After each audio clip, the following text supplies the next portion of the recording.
doing business, going in and out of Manila, continue to suffer with the flooding. Gusto niyo malaman per district? Per district? District 1, 3.4 billion. District 2, 2 billion and 59 million. District 3, 4.2 billion. District 4, 1.3 billion. District 5, 1.1 billion.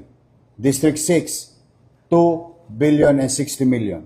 Total of 14 billion, 313 million, 132,309 pesos and 12 centavos from project allocation for the year 2022, 2023, 2024, and 2025. At malamang sa hindi, kulang pa yan. Kasi ang lahat ng ito ay kinuha lang namin sa website ng Pangulo. Aray ko!